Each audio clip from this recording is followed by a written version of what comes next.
Hello, everyone, and thank you for listening in on our July 2023 business update. As a reminder, some of the statements we make may be forward-looking, so please pay attention to the disclaimer language on the next slide. And with that, I will turn things over to James Hickman, our Executive Chairman. Thanks, John. I'm James Hickman. I'm the Executive Chairman of Inspire. And just to reiterate what John said, the disclaimer language is there for a reason. It's because there's no guarantee of the future. And everybody in business, especially this business, is fighting like hell every day. But business is business and there are always risks. It's important to understand that. Having said all that, it's, to me, critical, I think, for any business, public or private, that's taken in outside capital in particular. It is a sacrosanct responsibility to be as transparent as possible with shareholders. So we wanted to provide this update to let everybody know where we are and where we feel like we're going. Again, we're talking about the future. The future is always uncertain, but we're working really, really hard to achieve a certain outcome. And for me, it's important that shareholders should understand what's happening in this business, the successes that we've achieved, and what we feel like we'll be able to accomplish, and certainly what we're working to accomplish in the future. So we'll start really from the beginning. Just for people that might not be familiar with us, we're a public company, obviously, so a lot of people could stumble upon this. InspireSemi is we design, our core mission is to design disruptive accelerated computing technology. And our primary application use for this technology is artificial intelligence, blockchain, and high performance computing. Our company, InspireSemi, we were founded in 2020. We are listed currently on the TSXV under the ticker symbol INSP. Now, our initial focus, and I think our shareholders probably already know this, is that we're focusing on the HPC side. We can do AI, we can do blockchain, we can do HPC. This is what we're designing our chips to do, but we're focusing on HPC, and there's a reason for that. And if we could advance to the next slide, it's because HPC is such a large and really rapidly growing industry. It's really globally critical. If you think about HPC, in the world we live in today, there are so many different industries that require really hardcore number crunching technology to process just massive quantities of data. And you can see a lot of these on the side here in this slide. This is financial technology, financial simulations, geology, climate science, weather modeling, nuclear simulations, fraud detection, genomics, vaccine development, pharmaceuticals. There are just so many different use cases for this. Again, when you think about it, basically anybody that's in the industry of collecting massive amounts of data, having to crunch all of that data, perform extremely complex calculations as quickly as possible, that's what high performance computing is. And it's not normal everyday use, right? It's not the normal thing that you and I would use our computers or laptops or even phones for. This is specialized equipment for specialized customers, but it's a really, really large market, something that goes into $5-10 billion a year size market, and it's growing very, very, very quickly. This is the other thing I think about HPC, is that these are critical needs, right? We're not talking about sort of casual, even consumer technology. These are guys that are sort of on the forefront of new kind of energy development, again, vaccine, pharmaceuticals, things in our world, fraud detection, things in our world that are really, really important, really, really critical, all sorts of different modeling and so forth. So we solve a major problem. Our technology solves a major problem in a really critical industry that is big and is growing very, very quickly. And it's important to understand about this HPC market, why the existing technology in the HPC market is really suboptimal. You have to think about it. The way I think about it is, I'm the least technical person on this team by far, and I take a lot of ribbing from the guys about it. But the way I always look at this is that, think about it like an engine, right? If you think about it, you've got an automobile engine, maybe you've got a lawnmower or whatever. If you think about like a John Deere riding lawnmower, right? Well, maybe some people have that. You ride around a lawnmower. It's a diesel engine on some of these mowers. You think about that. It's an engine.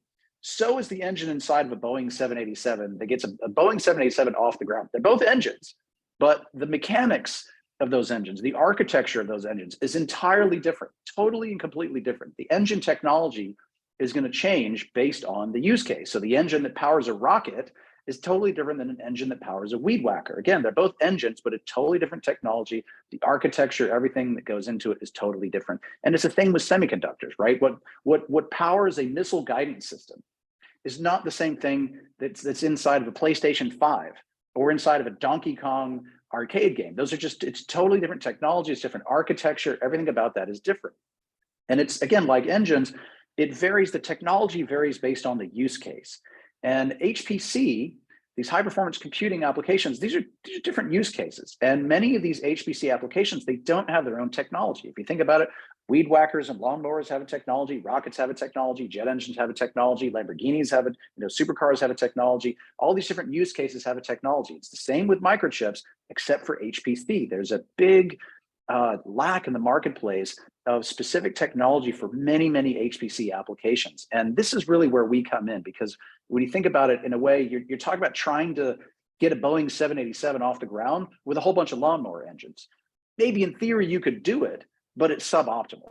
And so we want to explain to you, this is ultimately the problem that we're trying to solve. We want to explain to you really why our technology does that. If we can move to the next slide, please. Our solution in the HPC market, some of this is going to get a little bit technical. Fortunately, the least technical guy is talking about this. We start off by talking about performance. And if you look at what else is out there in the marketplace, these things are measured on certain industry-held benchmarks where they talk about these things, T-flop per chip. This is teraflops, or this is floating point operations. So 8 teraflops is the benchmark for our chip that we've already achieved in simulation. This is something that is incredibly competitive in the HPC market. That's just right off the start. But the thing that actually really differentiates our product substantially is the system architecture. And it's because we designed the system architecture specifically with HPC needs in mind. Think back to that engine analogy. So a couple of these things, and it starts getting into a little bit more technical aspects of it, but our supercomputer on the chip, as we call it, the product is known as Thunderbird. Thunderbird basically comes with 4,000 64-bit cores on a PCIe card. So this is the same kind of card that you might be able to put into your desktop computer if you have one. It's that kind of form factor. 4,000 cores, as you can imagine, it's a lot of cores. People that go out and buy an Intel or AMD chip, they might have 16-core processor, 8-core processor, something like that. 4,000 cores is a lot. It's actually the sort of thing that HPC customers really need. They need a lot of cores. Each core is able to process a certain set of instructions simultaneously. And the way HPC works is that there are multiple cores processing information and performing computation at the same time. A lot of those cores actually have to pass information to one another, but the way that the incumbent technology in the marketplace actually performs those calculations and feeds the information and data to each other is really inefficient. And what we've been able to do, and you'll see this here in the second bullet, is something that is really that we've developed, is highly innovative, is this really high-speed interconnectedness between the cores to reduce the latency in the way that the cores are able to talk to each other. And what that ultimately translates into is it streamlines the process, essentially reduces the number of round trip, really clock cycles for that data to pass around from core to core. We're able to do that really, really quickly. And what that does is it makes the efficiency so much greater, it makes the utilization so much greater, literally by an entire order of magnitude. That's the potential, maybe even more than that. That's how much greater the efficiency and utilization of the technology is that we've designed. So that's just one of the elements, and it's the sort of thing that many of these applications in the HPC industry really require that kind of technology. On top of that, whereas the incumbent technology is a closed source system, you can think of it sort of like Apple and Mac. You can't take normal sort of Windows software and put it on a Mac. You can't take a lot of other software. Mac is a very closed system. It's only for Mac software, Mac hardware, et cetera. Versus something like Windows or Linux, it's a lot more open. You can run a lot of different software, a lot of different peripherals and devices that work on that. That's what InspireSemi is. InspireSemi, our technology is open architecture. It makes it so much easier for customers because they can use their own software on our platform, which makes it so much easier for them. On top of that, we have really incredible energy efficiency.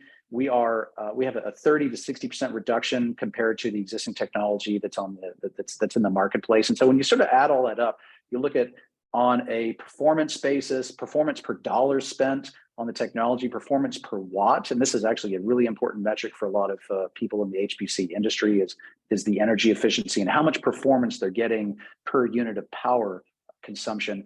And on top of all that, it means because our chip is so powerful, fewer server racks, the data center space, the power costs, the cooling costs, all that stuff. We look at this and this is why we feel that the technology that we have, the solution that we have really is already superior. I'm going to move it over to our CMO, Doug, and Doug's going to talk about how we're already actually started selling this already in the market. Yeah, thanks, James. Great job on explaining to everybody what HPC is. So very excited.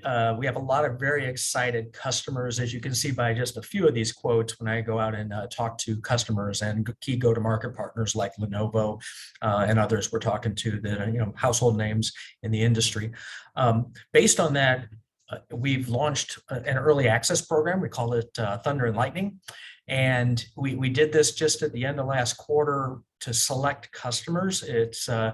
We want to support these guys really, really well and really start getting them to adopt the platform, get software on it, even before the chip is in the market. So to do that, we give them, the Thunder part of the program is giving them an emulator board, and the Lightning is when they actually get the actual Thunderbird, product with the chips and everything like that.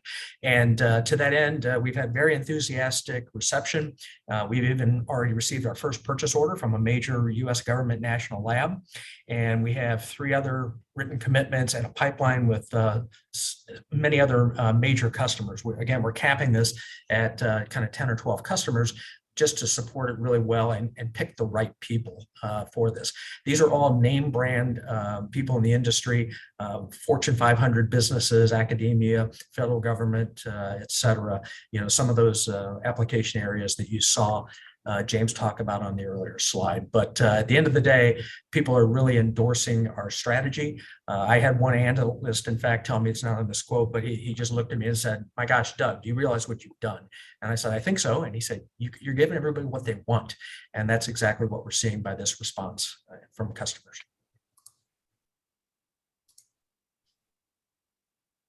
So if we look beyond HPC, which has its own immediate opportunity and attractiveness to Inspire, we certainly want everyone to understand that that's not the end of what Inspire can do in these high performance applications. We like HPC because of how it is not really well served right now. It's a very attractive point of entry for us. We will build the company to profitability based on HPC, but we have a lot of potential to go beyond HPC into some significant use cases in AI. There are, of course, many, many possible things you could do within the broad term of artificial or augmented intelligence. But when you go beyond just what is in the market today and how people are starting to realize the full potential of what AI can become in the future, you need some different kinds of capabilities for what you could call the future of AI. And our system architecture, as James mentioned, is also fortunately very well suited to several of the major applications within AI, whether it's generative AI or graph analytics. And the reasons that we have these kinds of opportunities is fundamentally because our architecture enables us to deal with large amounts of information in a very efficient, high throughput manner. And when you look at some of the AI applications that have already been mentioned, whether it's banking or the intelligence community or transportation, you need something that goes way beyond how AI is being done today. The silicon solutions that everybody reads about in press releases today are very much heavy-handed, brute force ways of getting the job done. And they simply won't scale to what the AI world will need over the next few years. We think AI will settle down into an area that is extremely well suited to some of the advantages of our architecture and as our roadmap rolls out into the future and we execute on next generation products, we will be sure that we're very well targeted for what AI needs. Similarly, for blockchain and for crypto, there's no question that it's not just about performance, it's about energy efficiency. Performance per watt is super important because it's, of course, the major component of operating expense in any mining operation. And that's in our DNA. As a company, we have come up with highly versatile, high performance silicon solutions that are also very energy efficient. So we see that in our future as well. It was our CEO, Ron Vandell, by the way. Thank you, James. If we look at where we stand, our current status on the Thunderbird solution focused on HPC, we feel very good about the core design of the chip being done. We've shown by industry recognized benchmarks the kind of capabilities that we can expect when that is produced. Of course, we have world-class partners in IMEC, in TSMC, and in ASE. So literally the top players of the world are the partners who are going to be manufacturing the silicon wafers and packaging our parts. So we don't really expect any risk beyond design and then being able to execute on those designs. We do have all the best tools. We work with Cadence tools to do design verification and all the kinds of things that give you confidence in design status before it goes into fab. And as Doug just talked about, we've already closed on our first purchase order and are negotiating a pipeline of further commitments from interested parties who really want to be part of the first cohort of adopters on the Thunderbird platform. So it's going into production very shortly, as Thomas Fedorko will talk about, our COO at TSMC.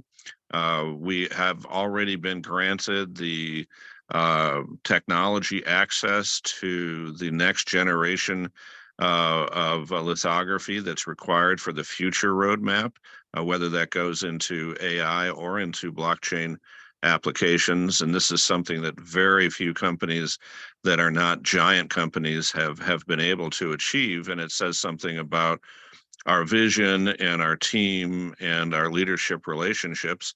And then when you look at it from the standpoint of the business model, which I'll talk about in a bit, this is outsourced manufacturing. This is an extremely capital efficient, fabless semi business model. So we have a very compact team from an OpEx standpoint, achieved remarkable progress in bringing the Thunderbird 1 platform to the point it's at now.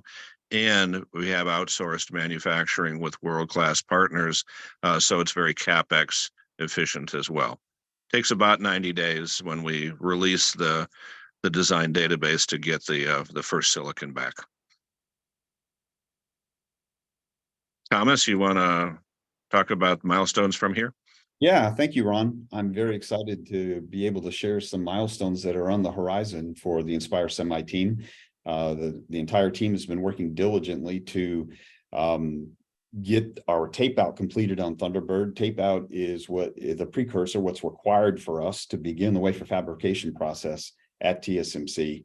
And so we're all working really diligently to get that accomplished so that after this initial manufacturing at TSMC, we should have first silicon back very late this year. And then in early January, it gets really exciting as we get that silicon in hand and we start performing validation and characterization and confirm that the part functions the way we designed it. And also in Q1 in 2024, we'll be fulfilling these pre-existing orders with the EAP customers, again, giving them real silicon to begin to develop on. We've already secured the capacity and have it allocated to support this updated sales forecast.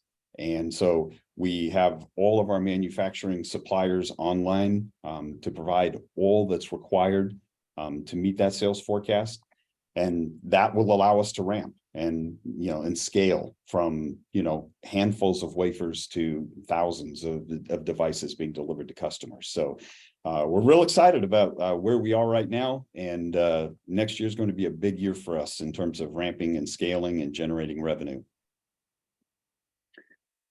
I'm going to take over here. I want to talk a little bit about our team. I think it's critical to point out that Thunderbird is not our first chip. In fact, this team just within Inspire has already done this 2 times in the past. And that actually includes a 5 nanometer chip that we did as sort of a test chip for future designs. Now, 5 nanometer, we talk about 5 nanometer, you might hear about this. This is sort of thing that Apple produces. I mean, really, really large companies have success in 5 nanometers. They're able to produce 5 nanometer chips.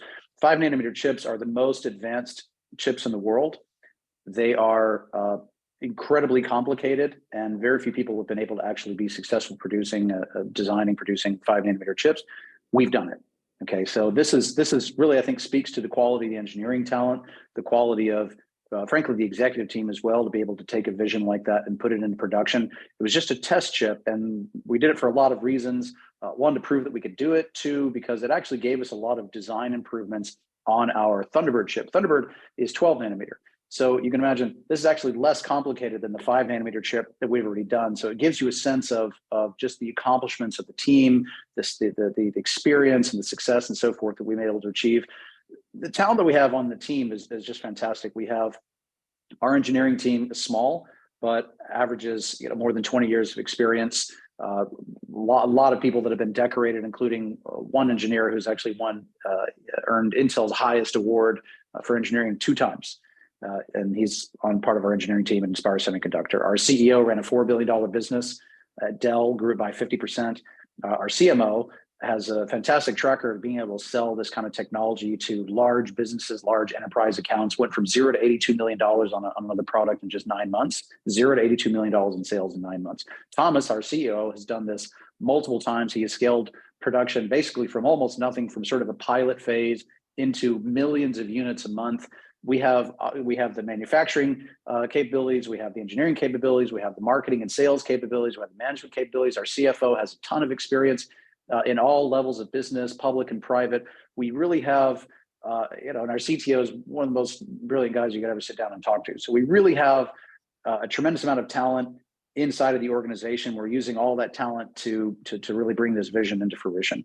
Ron already talked about how this is a very capital efficient business. A lot of people misunderstand this. And every time anybody says this, I always feel it's important to shut that down and say, no. This is a very capital efficient business. We've been capital efficient for one part because a lot of companies might spend a lot more money and a lot more people. I mean, you could spend $100 million or more developing a chip, hundreds of employees. We spent less than $20 million. We did it with fewer than 20 engineers in order to reach this stage. And the business itself, especially as we've mapped it out, is capital efficient. Ron talked about the fabless model. What it means is we don't have to have a factory. We can outsource that. We can take our design. We focus on the design. We focus on the sales. We take our design, and people like Thomas, with all the experience that they have, can go out to all these different partners and have these relationships with some of the best, largest, most prominent businesses in the world, like TSMC, to go out and manufacture our chip for us. So that's a really important. I mean, the fact that a huge company like TSMC is working with us, that really says a lot about Thomas in particular, and I think the team and our ability to go out and build those types of relationships. So this is, again, a very capital efficient model. A lot of talent on this team, and it just shows that we've done this before. Even internally inside of Inspire, we've done now a couple of different chips successfully, and we have really the talent and the capital efficiency here. So this is, I think, a huge testament to our team. I think, John, maybe we turn this over to you and talk a little bit about financial targets. I think it's something that a lot of investors want to hear about. Well, is this Ron? Yeah, maybe Ron. Sorry, Ron wants to jump in. Yeah, I'll jump in on this one. I mean, the slide's called financial targets. What I like to, and of course it is, but what I like to think about is the very fair investor question about, after you get done just ramping up a new product, where do you think this business goes? What is your operating model going to look like when you're really running it as a big business. So this slide is kind of a mixture of some present day numbers and also some figures that relate to future entitlement. So first and foremost, of course, as James mentioned, just HPC, quote unquote, just HPC, it's $5 to $10 billion market annually. If we have a minimum expectation of 5% penetration of that market, and by the way, this is with what now you could objectively say is the best in class solution for that market, then 5% market share in that market is a 9-figure reality and is not remotely out there in terms of being overly ambitious. On top of that, this is a very highly differentiated product that we think is just spectacularly positioned competitively versus the incumbent solutions. So we have the cost advantage of the outsourced model and a very efficient design from a silicon area standpoint. But we also have the pricing advantage of that strong differentiation. So we are quite confident we're going to have very high gross margins on even our first product. And our overhead, our base costs, our OpEx is currently $5 million a year pre-revenue. The way that scales as we scale the top line is the kind of thing that will not put a dent in how we ramp gross margin dollars in the future. We could double or triple our spending on operating expense and still have tremendous operating leverage where the top line sales drops through to the bottom line. And none of this counts the incremental opportunities, which we expect to broaden into in the future, of going beyond HPC into AI and into blockchain. So if you think about it from the standpoint of an entry point and de-risking an investment kind of opportunity, we've got the design in hand. We have extensive verifications done. We have customers waiting in line for the product. We have a roadmap that drives continued expansions in our available market. And we have the partnering expertise to scale the business within the fabless semiconductor model as easily as huge companies do it, and with the full benefits of doing that and taking a 10-digit TAM down to 9-digit gross margins, down to 7 or 8-digit operating expense, and you, as I say, you can do the math, and so it's an extremely value-driven business based on differentiation that will be, in our view, very hard for competitors to copy. And what we need now, where we're at as a company, is addressing our tactical financing needs to get to these next steps that Thomas talked about in the earlier slide. But the entitlement, where this operating model goes, is extremely lucrative. Now we go to John. Yes, let me jump in here. First and foremost, I'd like to take a minute to thank all of our current investors who have really stepped up and stuck with us over the years. So again, thank you all. We wouldn't be here without you. So we currently do have a private placement open. It's very attractive, we feel, to investors. It essentially is at 10.5 cents, that's Canadian, as a price per share. And also you get one full warrant kicker with that, also at a 10.5 Canadian exercise price. So this values our company around $17.5 million, that's US dollars, on a fully diluted basis.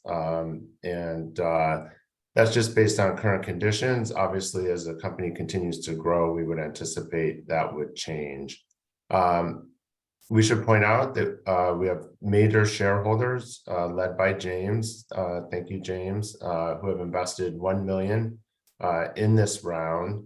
And other existing shareholders have continued to contribute significantly. And many of them have participated in more than 2 rounds. So again, we thank them for that support. And there's currently roughly $1.7 million US remaining in this round. And James will talk a bit about where you can access more information to participate. So with that, I'll turn it over to James to wrap up. Thanks. Yeah, just to close this out and to summarize everything, it's been 3 months since our last conversation. We put out an update in late April. It's now late July. What's happened over the last 3 months? We've gone to market. We've started signing. We've got 1 closed purchase order. There's, Doug told me just the other day, said, "Oh, I got, we can't say obviously the names of the companies, but so-and-so just called me, so-and-so just emailed me." It's very exciting to see the level of interest. There's a whole lot in the pipeline. John has been spending so much time.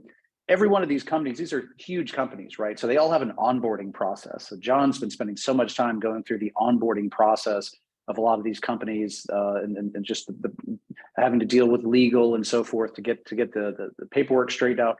This is just normal, sort of enterprise sales processes, but that's happening. That's happened since the last quarter. Since the last quarter, we've actually optimized the chip even more. We had really kind of finalized the design last quarter, back in April. We said, "Hey, we're done."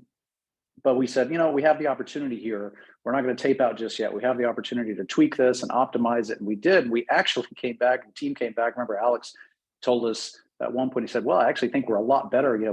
Our power consumption was low, was really great in terms of our energy efficiency. We think we've actually exceeded what we thought we were going to do in terms of energy efficiency. We've increased the, even the theoretical limit on our performance. There's a lot of things just in terms of the technological aspects that we've been able to accomplish over the last quarter, and really just gotten everything.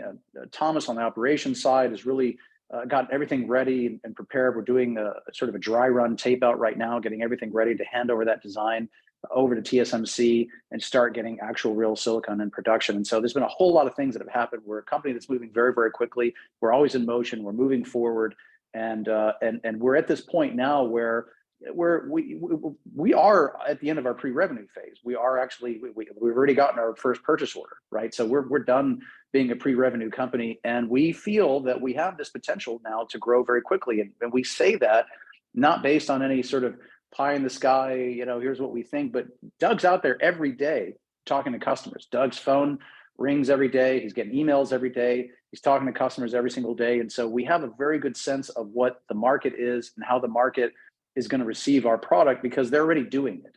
And so we have a lot of information. That's where we're communicating that. I said this at the very beginning, there's always uncertainty in the future. There's always risks, but it's our responsibility to try and speak with you as transparently as possible and give you a little bit of an inside view about what happens every single day in this business. And so we've got this huge market, right? HPC is a large market.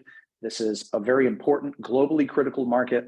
And we have technology that solves a big problem for many, many, many customers and many, many applications in this very large industry. It's been neglected for a long time, which makes it, quite ripe for disruption. And that's what we've been trying to do with our technology. Now we've gotten our technology to the point where we say, you know what?